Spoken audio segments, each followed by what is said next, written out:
Well, the sad saga of small business evictions goes on.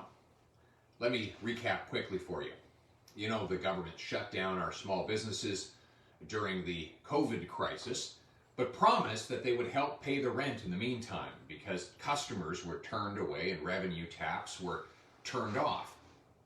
Problem was that the Trudeau government set up a rent relief program for small businesses that was administered through a Crown corporation, CMHC, that has zero experience administering that type of program, which meant they had to contract it out to a company whose vice president was married to Trudeau's chief of staff. Of course, the whole thing was a disaster. The vast majority of businesses, even those the most desperate in need, could not get any help at all. Enter Freeland.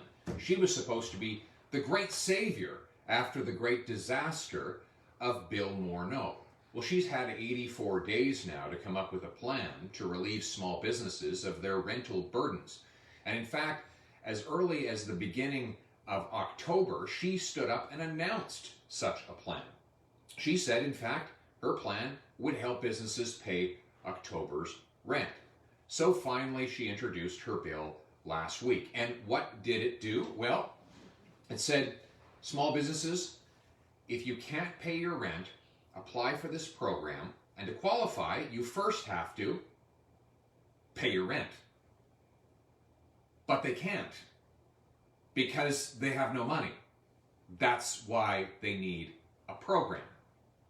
After 80 plus days as minister, Ms. Freeland did not realize this.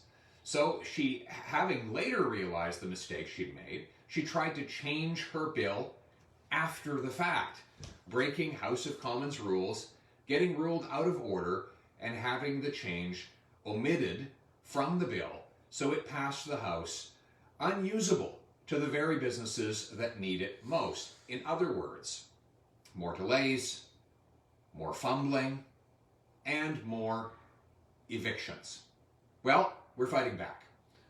I'm going to continue to push the government to fix this plan so that businesses that are going to be evicted because governments have shut them down get the assistance they need to stay open and keep paying wages to their hardworking and deserving employees. But I need your help. Sign my petition to save local businesses so that we can keep our job creators contributing to our communities, employing our young people, serving the products that our communities love and want to buy.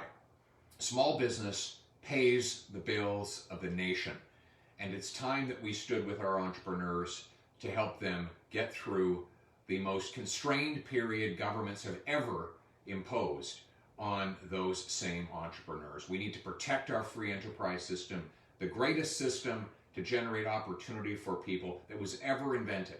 But it takes action. Let's fight back, sign the petition, and we will overturn these disastrous decisions, protect our entrepreneurs, and get our country back on track.